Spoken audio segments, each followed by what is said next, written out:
in progress. 여러분 안녕하십니까?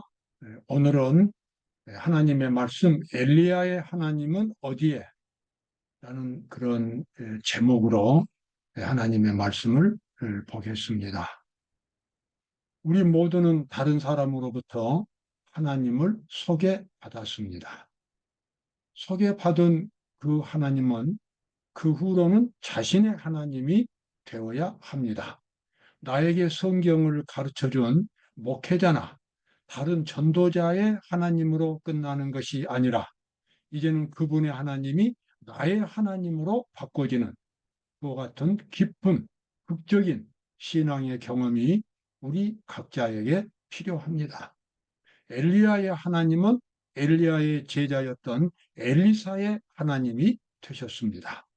우리 모두가 마지막 때에 이러한 경험을 가져야 할 것입니다. 재림 직전 하나님을 보여주는 사람들. 우선 첫 번째 문단을 보겠습니다.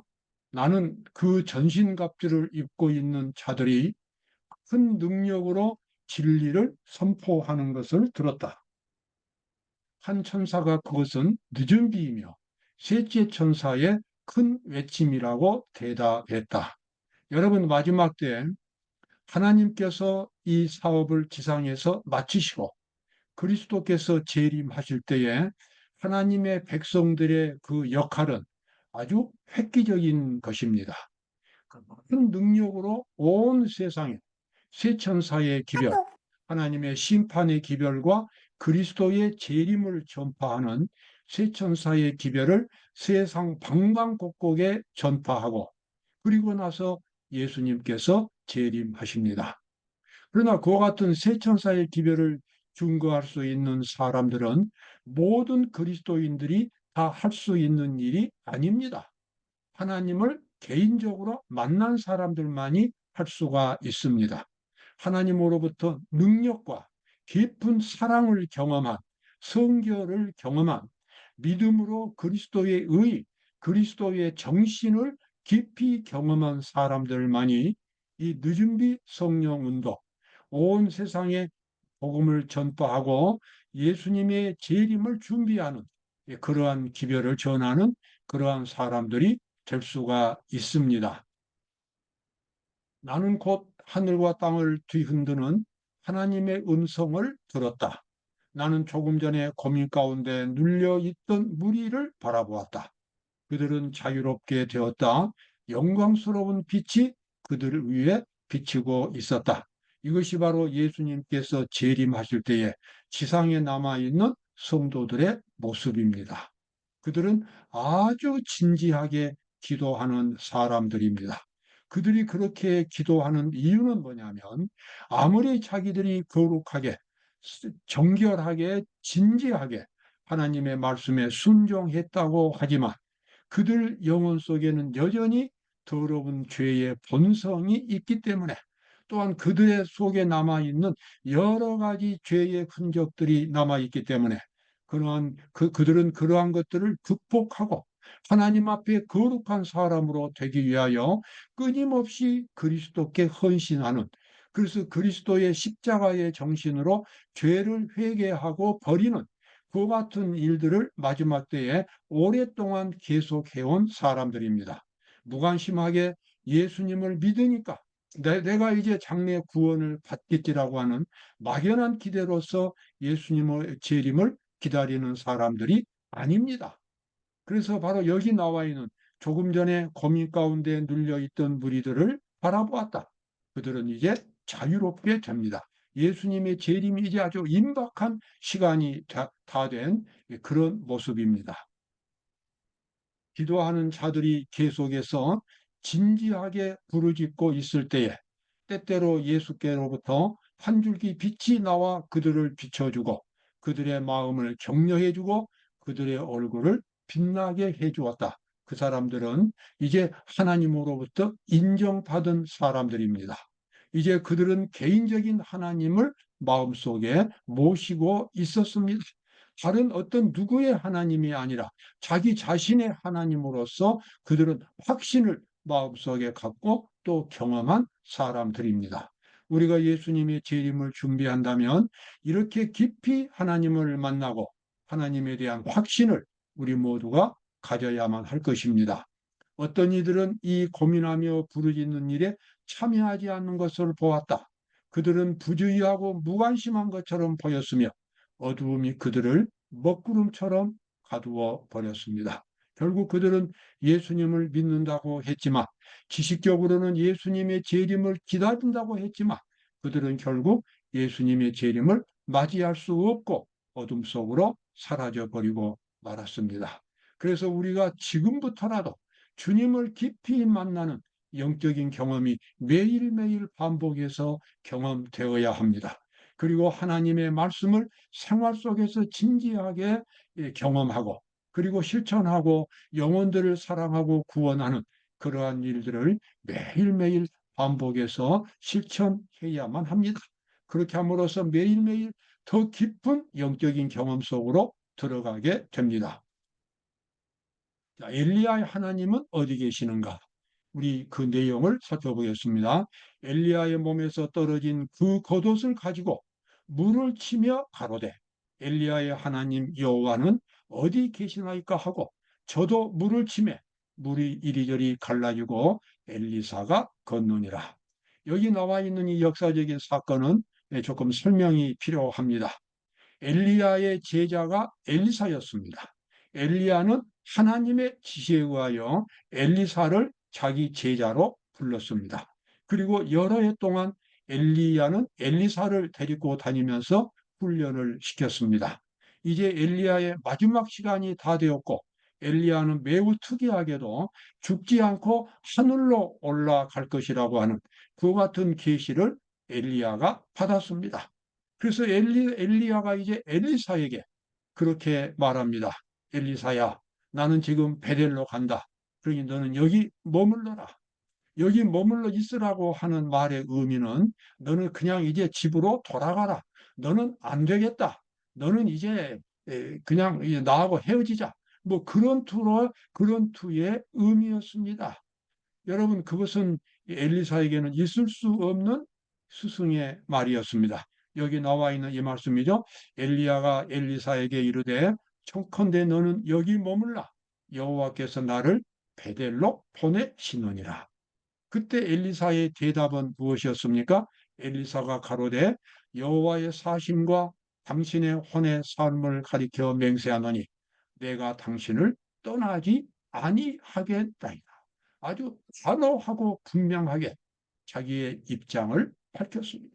자기는 죽을 때까지 하나님의 종으로서 일할 것이라고, 하나님을 믿고 살아갈 것이라고, 하나님의 사업에 자기의 영혼을 다 바칠 것이라고 엘리야 앞에 아주 분명하게 고백을 했고, 이와 같은 고백을 여러 번 반복해서 했습니다. 엘리야가 엘리사를 시험하기 위해서 그런 말들을 여러 번 했어요. 너는 여기 머물러라. 나는 간다. 그때마다 엘리사는 이와 똑같은 말로서 그의 심정을 이제 고백을 한 것입니다.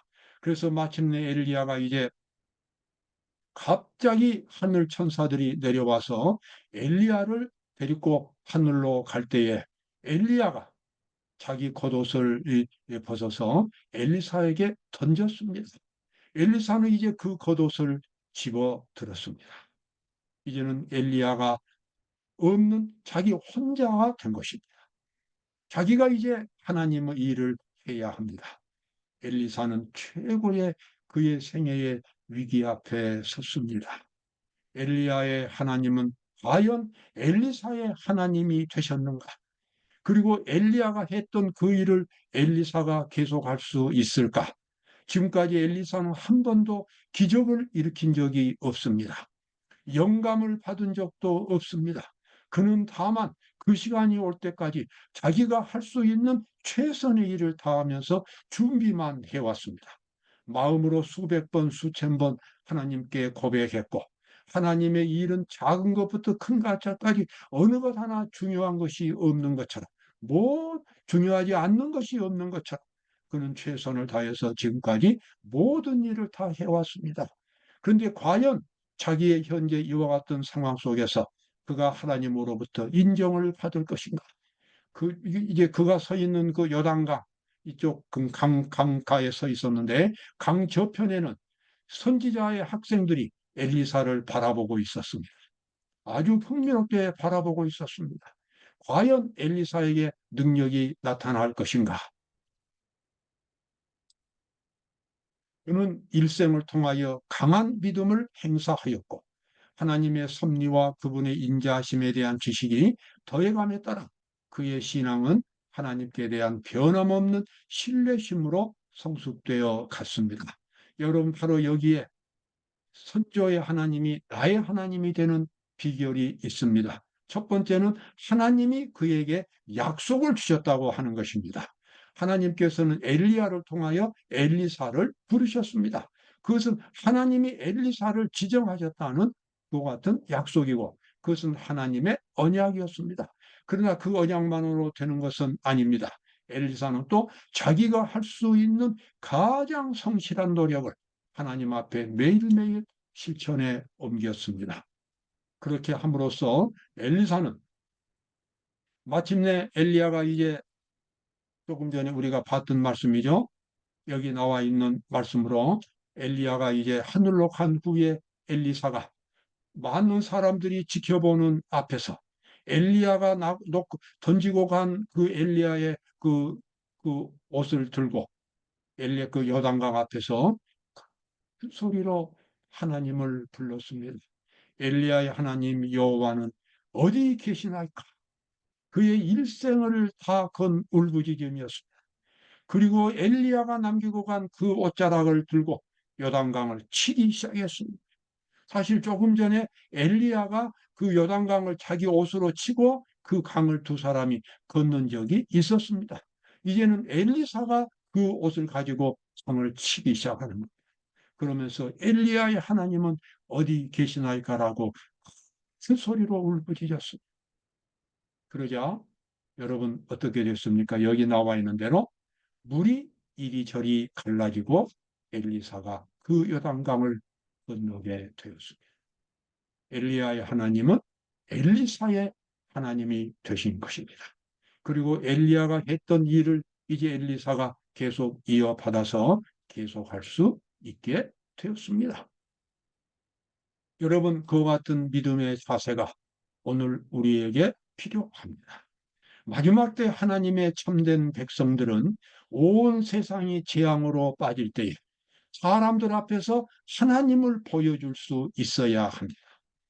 그들에게 큰 능력이 나타나는 것을 경험하고 대천사 기별을 증거할 수 있는 늦은비 성령을 경험할 수 있어야 합니다.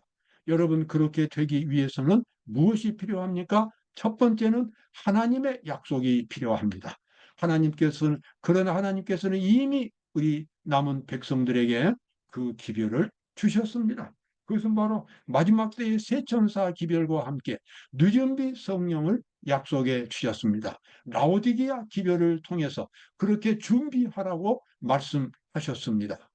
그렇게 함으로써 하나님의 남은 백성들은 하나님의 약속과 최선을 다한 자기의 노력에 의해서 이제는 모두가 다 개인적인 하나님을 가질 수 있게 됩니다. 그렇게 하고 마지막 때에 이제는 사람들 앞에서 하나님을 보여줄 수 있게 될 것입니다. 여기 교회 증언 8권 314쪽에 나와 있는 말씀입니다. 하나님의 자녀들은 거룩한 노력으로 가득한 생활과 정의를 확고하게 지킴으로써 그들의 운명을 인쳐야 한다. 인친다고 하는 것은 도장을 찍는 것을 의미합니다. 서류에 도장을 찍는 것은 바로 그것이 확고하게 결정되었다는 것을 의미합니다. 우리 하나님의 종들은 무엇을 인쳐야 합니까? 자신들의 운명을 인쳐야 합니다. 하나님의 약속으로 인쳐야 합니다. 엘리사가 그랬던 것처럼 마지막 때 하나님의 신실한 백성들도 끝까지 하나님께 충성을 다하기로 하나님 앞에 확고하게 인을 쳐야 하는 것입니다. 여기 나와 있는 말씀 열왕기하 13장 14절에 나와 있는 말씀 매우 감동적입니다. 엘리사가 죽을 병이 들매 이스라엘 왕 요아스가 저에게로 내려가서 그 얼굴에 눈물을 흘리며 가로되 내 아버지여 내 아버지여 이스라엘의 병거와 마병이여 하며 여기 왕은 이스라엘 왕 요아스는 경건한 왕이 아니었습니다. 그럼에도 불구하고 자기 나라를 지키는 최고의 힘이 선지자 엘리사에게 있다는 사실을 여러 번 경험을 했습니다. 선지자 한 사람이 이스라엘 땅에 있음으로써 수많은 적병들을 물리칠 수가 있었고 국가가 그런대로 힘을 받고 유지될 수가 있었습니다. 이제 엘리사가 나이가 많아서 이제 죽을 이제 임종이 가까웠을 때에 이 왕이 이제 문병을 갔습니다. 문병을 가서 엘리사가 나이 많은 엘리사가 이제 누워 있는 것을 보고 너무나 감격했어. 너무나 고마웠어. 그 얼굴에 눈물을 흘리면서 뭐라고 말했습니까? 내 아버지여, 내 아버지여, 이스라엘의 병거와 마병이여. 이렇게 하면서 눈물을 흘리는 장면이 있습니다. 여러분, 신실한 하나님의 백성 한 사람은 그 국가를 지키는 튼튼한 국방력이 되는 것입니다. 구약 시대에 우리는 오랫동안 이스라엘 백성들의 역사를 보면서 신실한 백성들이 있는 곳에는 언제나 국가가 튼튼하게 자리를 잡았습니다. 그러나 신실한 백성들이 거의 없는 경우에는 근본적으로 국가가 무너지게 됩니다. 여러분, 마지막 때에도 마찬가지입니다.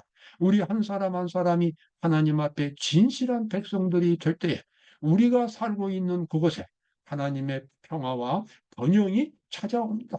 그리고 많은 사람들이 하나님을 찾게 되고 구원을 얻을 수 있게 됩니다. 그 한 사람의 가치, 엘리사 한 사람의 가치는 돈으로 다 환산할 수 없는 그 무슨 보석으로도 바꿀 수 없는 고귀한 가치가 있습니다. 여기 창세기 50장 25절에 또 한 사람의 아주 훌륭한 엘리사가 있습니다. 요셉이 또 이스라엘 자손에게 맹세시켜 이르기를 하나님이 정녕 너희를 권고하시리니 너희는 여기서 내 해골을 메고 올라가겠다고 하라 하였더라. 여러분, 요셉이 임종할 때 있었던 일입니다. 요셉은 애굽의 국무총리였고 온 애굽 백성들이 가장 존경하는 사람이 요셉이었습니다. 그는 정말 국가를 건진 하나의 아주 애국자였습니다. 그러나 요셉의 마음은 애굽에 있지 않았습니다. 국무총리 그것에 있지 않았습니다. 하나님이 약속해 주신 가나안 땅, 하나님의 역사가 하나님의 백성들을 통해서 위대한 하나님의 역사가 이루어질 가나안 땅에 그의 마음이 항상 그곳에 있었습니다. 그래서 요셉은 죽을 때에 그제 자손들에게 엄숙하게 맹세시켰습니다. 이제 내가 정녕 알고 있는데 앞으로 우리 백성들이 우리 민족이 애굽에서 나가서 가나안 땅에 들어가게 되는데 애굽에서 나갈 때에 반드시 내 해골도 함께 가지고 가라라고 유언으로 남겼습니다. 그는 정말 위대한 하나님의 사람이었습니다.